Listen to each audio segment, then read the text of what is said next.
तो ये बड़े सौभाग्य की बात होती है। महाराज जी कहा करते थे, आप संसार में हीरा खोजने निकलो तो बड़ी पारखी की नजर चाहिए, क्योंकि हर एक चमकने वाली चीज हीरा हो ये जरूरी नहीं है। ऐसे ही हर एक महापुरुष अंतर उस प्रभु धारा से आपको जोड़ने की बात कहता हो, उसके लिए जीवन पर्यंत कार्य करता हो, ये भी जरूरी नहीं है। तो संतों का समागम और हमारे जीवन में हरि कथा, परमात्मा का नाम, उस मालिक की याद, ये बहुत ही दुर्लभ काम है। आप अगर अच्छाई करना चाहो तो बड़ी मेहनत करनी पड़ेगी। बुरे साधन, बुरे काम सहजता से सुलभ हो जाएंगे। आप अगर किसी की बुराई देखना चाहो, चारों तरफ बुराई दिखाई देगी।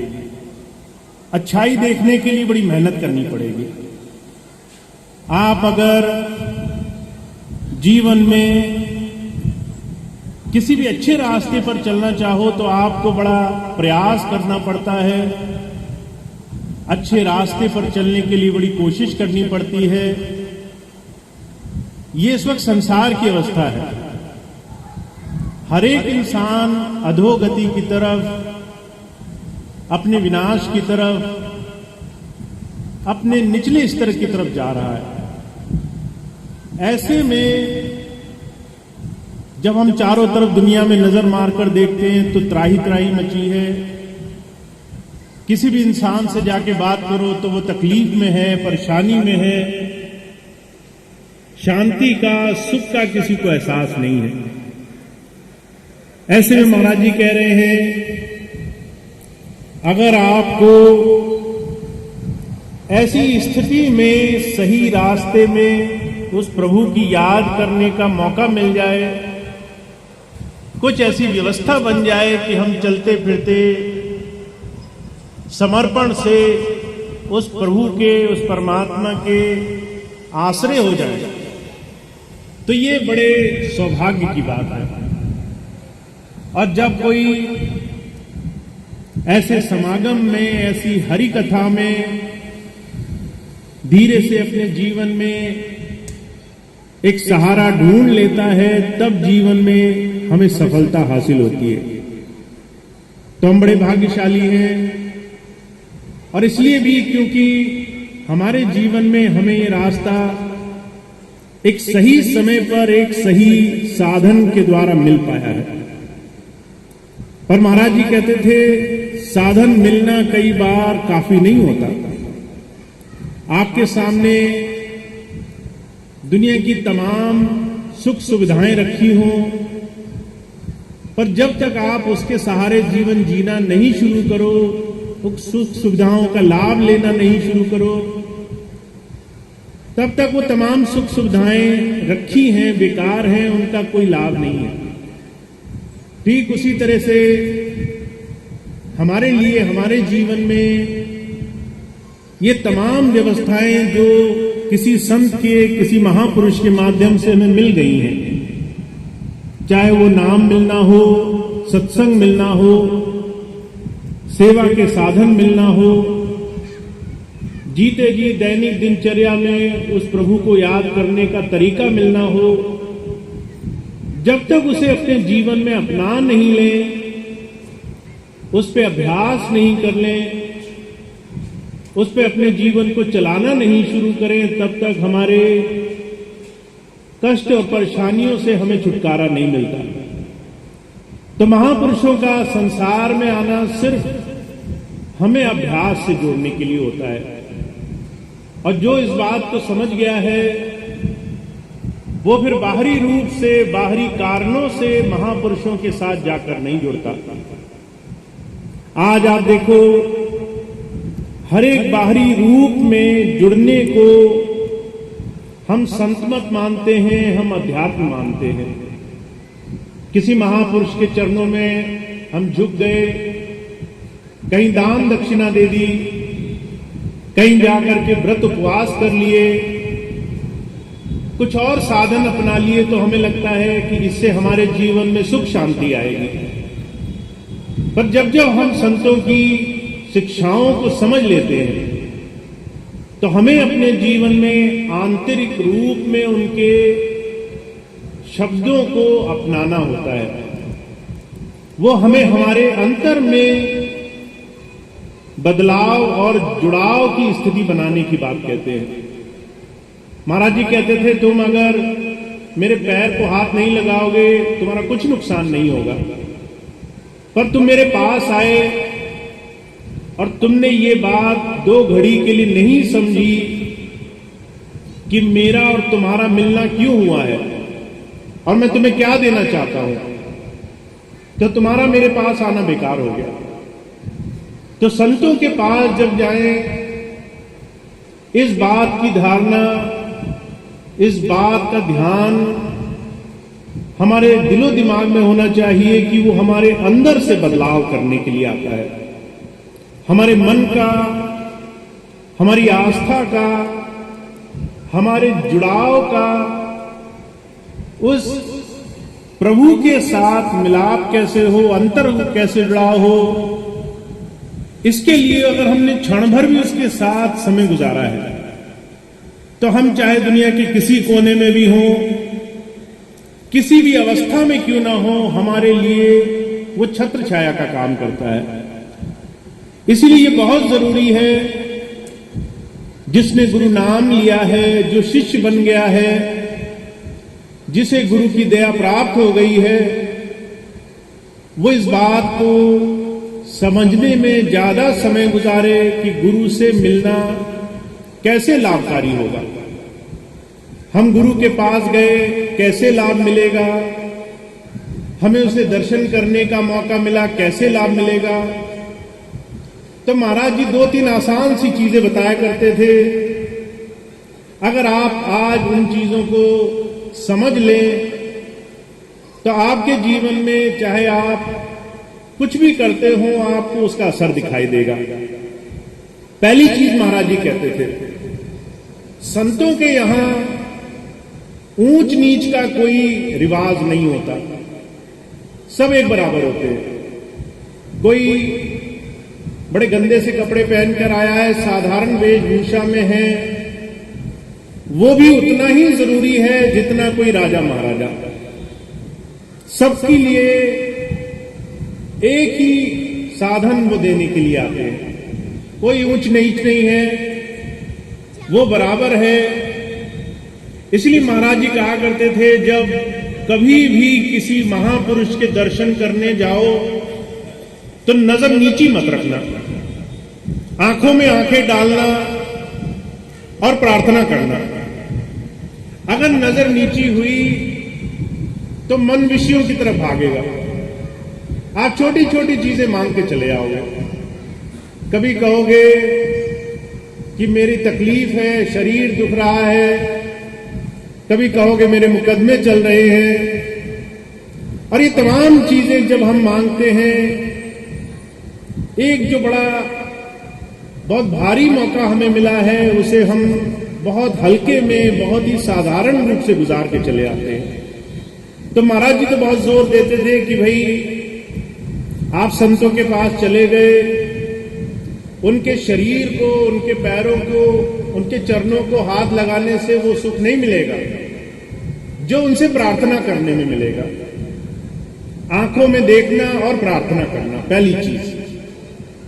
दूसरी चीज महाराज जी कहा करते थे, समर्पण होना चाहिए। अगर आप थोड़ी देर भी वहां गए हो तो ध्यान भटकना नहीं चाहिए। आज हम देखते हैं लोग गुरु जी के पास जाते हैं, लगातार फोन में लगे रहते हैं, इधर फोन आया, उधर फोन आया, बीच बीच में दूसरी व्यवस्थाओं में लगे हैं। अगर थोड़ी देर सेवा करने चले गए तो वहां भी दुनिया की चर्चाएं, राजनीति, ये वो बातें चल रही हैं। तो अगर आप थोड़ा सा भी समय लेकर जाओ, जरूरी नहीं आज का ये बड़ा सुंदर समागम है बाराबंकी में। आज यहाँ पर इतनी सुंदर व्यवस्था सत्संग की इस भव्य प्रोग्राम के रूप में की गई है। संतमत का रास्ता ध्यान अडिग रहना चाहिए। उनकी सारी बात सुनो, उनकी सारी बात को गांठ बांध लो, ध्यान उन्हीं की तरफ रखो, ख्याल उन्हीं की बातों में लगा के रखो, तो इतना ज्ञान मिलता है जितना आपको 1000 प्रवचन और अनगिनत पुस्तकों के पढ़ने के बाद भी नहीं मिलता। तो लाभ तब है जब हम समर्पण से किसी महापुरुष के पास जाते हैं और हमारा 1 मिनट, आधा मिनट, 1 क्षण जो भी हो, हमने पूरी श्रद्धा भाव से उनकी तरफ दे दिया हो। जब आप इस धारणा से किसी महापुरुष के पास जाएंगे, चाहे आप महीने में 1 बार मिले, चाहे आप साल में 1 बार मिले, अगर वो धारणा पक्की है तो वो ध्यान आपका कभी छूटेगा नहीं। आपका ख्याल उस एक पल के मिलाप से, गुरु के चरणों में उसके साथ जुड़ने से, उस एक पल का लाभ ज्यादा होगा बजाय हजारों बार किसी तीर्थ और किसी बड़े से बड़े पुण्य कर्म करने को। तो महाराज जी कहते थे, दूसरी बात, जब किसी संत के दर्शन के लिए जाओ, ध्यान अडिग रहना चाहिए। तीसरी बात महाराज जी कहते थे संतों की बात बड़ी टेढ़ी मेढ़ी रहती है, सीधी बात कभी नहीं कहते।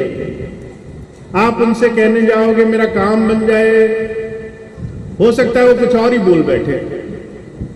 कारण सिर्फ एक है, जब हम जाते हैं संत के पास तो ये सोच कर जाते हैं कि हम अच्छा जानते हैं अपने लिए, पर जब संत हमें देखता है वो कहता है कि इसके जीवन में बहुत कुछ है जो इसे अभी तक अंदाजा भी नहीं, जो इसे मिल सकता है, जिससे ये अपने जीवन में सारे काम एक क्षण भर में पूरा कर सकता है। तो महाराज जी कहा करते थे, अगर गुरु शिष्य की मांग के हिसाब से उसे देने लगे तो शिष्य को हर बार पलट पलट के आना पड़े, और अगर अपनी एक दया मेहर की नजर से कुछ उसे दे दे तो एक बार मिलना, एक बार आना काफी होता है। तो महाराज जी एक बात कहा करते थे कि जब भी आप गुरु के पास जाओ, संत के पास जाओ, आप उसकी बात को गांठ बांध लो। उसकी बात चाहे कैसी भी क्यों ना हो, कहीं ना कहीं उसी बात में हमारे जीवन का सही रास्ता छुपा है। उसी बात से हमारे जीवन में बदलाव होना है, उसी बात से हमारे जीवन में परिवर्तन आना है।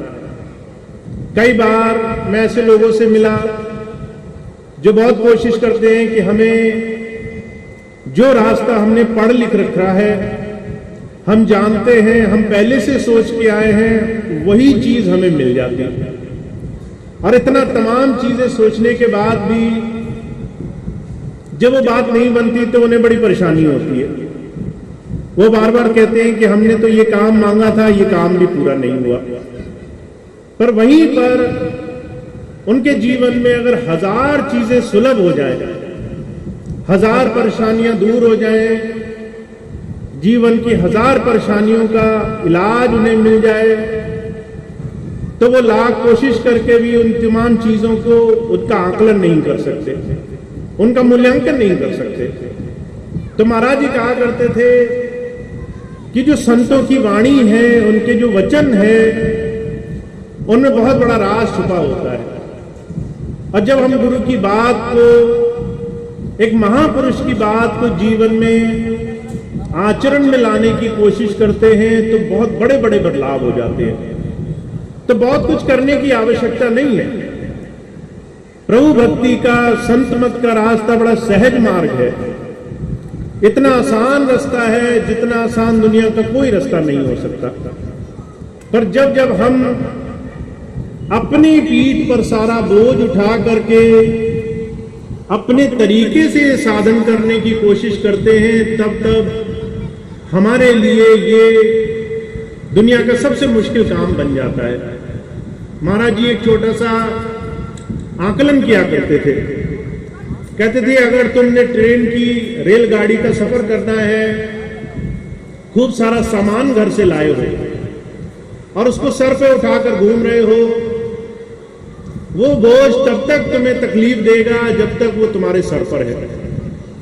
अगर तुम एक बार ट्रेन पर बैठ गए, अभी तुम्हारे ऊपर है, तुम्हें जिस लक्ष्य तक जाना है वहां तक सामान सर पर ढोकर ले जाओ, या उस ट्रेन पर विश्वास करके सामान अपने पास रख लो और अपना बोझा उतार लो। संसार में गुरु के, महापुरुषों के सानिध्य में आने के बाद हमारा जीवन, हमारा जो लक्ष्य है वो बिल्कुल रेलगाड़ी के सफर की तरह हो जाता है। अभी हमारी मर्जी है, हम समर्पण करके अपना बोझा नीचे उतार दें या मनमुखी बन करके अपना बोझा ट्रेन में बैठने के बाद भी सर पर उठाकर रखें। तो महाराज जी कहा करते थे संत मत बड़ा सहज रास्ता है। गुरु की, महापुरुषों की बड़ी आसान बातें, सहज बातें हमारे जीवन में हमारे तमाम तकलीफों, परेशानियों का, हमारी तमाम समस्याओं का हरण कर लेती है। साथ साथ हमें जीवन में हर एक तरीके से विकास और बढ़ाई के रास्ते पर लेकर जाती है। पर यह होता कब है? जब हम समर्पण से, गुरु की बात मानने से और गुरु की दया, उसकी सही मायनों में प्रार्थना करने से उसकी दया मेहर प्राप्त करने के लिए उसके पास जाते हैं। तो महाराज जी ने 2-3 बात बड़ी सहज कही हैं। मैंने देखा बहुत से लोग हैं जो सहजता से बहुत कुछ पा लेते हैं और कई बार जानकार बनकर सालों साल भटकते रहते हैं, उनको कुछ भी हासिल नहीं होता। तो आसान तरीका अपनाइए, सहज तरीका अपनाइए और गुरु की याद, प्रार्थना के माध्यम से, भक्ति भाव के माध्यम से, समर्पण के माध्यम से अपने आप को थोड़ी थोड़ी देर ही सही महापुरुषों के सानिध्य से जोड़कर रखिए। तो आपको ये रास्ता मिला हुआ है। आज आप यहां हैं, बाराबंकी बहुत पुराना सेंटर है स्वामी जी का। स्वामी जी यहां पर आज से 30-35 साल पहले लगातार सत्संग में आया करते थे और यहां पर बहुत से भाई बहन ऐसे हैं जो वर्षों से स्वामी जी से जुड़े हुए हैं, आज भी मौजूद हैं। और बहुत से भाई बहन हैं जो इस समय दौरान नए बने, जुड़े वो उसी गुरुधारा से। और उस गुरुधारा से जुड़ने के बाद कैसे आपके निजी जीवन में, आपके नजदीकियों के जीवन में आपको वो लाभ मिलता है, अब इस पर ध्यान देना है। बाकी तमाम चीजें जहां पर दुनिया की ऐसी चीजें चल रही हैं जिससे आपको अनर्गल बातों में फंसना पड़े, उससे ध्यान हटाना है और ज्यादा से ज्यादा प्रार्थना के माध्यम से गुरुधारा से जुड़ना है। तो सभी भाई बहन जो वर्षों से स्वामी जी से जुड़े रहे हैं या इस दौरान नए बने हैं, सभी भाई बहनों को ये सानिध्य मिले, गुरु दर्शन से, गुरु की प्रार्थना से जीवन में अमोघता मिले, जीवन में उनके विकास हो। मेरी यही शुभकामनाएं रहती हैं कि आप सब लोग अगर आ ही गए हैं गुरु के पास तो फिर आप उससे पूरी तरीके से लाभ उठाएं। आप उसको थोड़ा ही सही पर पूरी संजीदगी से, पूरी एकाग्रता से समय दें।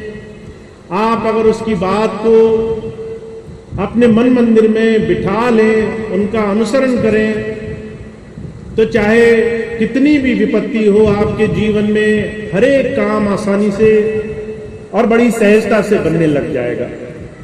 तो मैं आप सबको जो यहां पे मौजूद है भाई बहन, एक बार फिर से इस बात का आश्वासन देता हूं कि आपको जो नाम मिला है, गुरु के साथ जुड़ने का जो सौभाग्य मिला है, जो रास्ता मिला है, आपको पूरे विश्वास से उस पर चलते रहना है। और जितना धारणा आप गुरु चरणों में लगा कर रखोगे, उतनी ही सहजता से आपके जीवन के काम, आपके परमार्थ के काम दोनों बनते रहेंगे।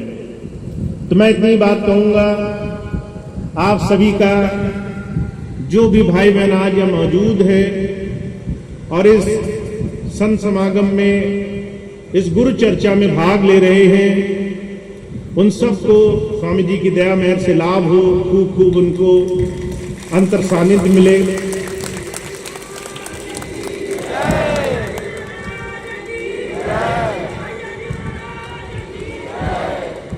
अब इसके बाद आज का ये प्रोग्राम बाराबंकी में जो यहाँ पर सभी प्रेमी भाई बहनों ने, सेवादार भाइयों ने खूब प्रेम से कराया है,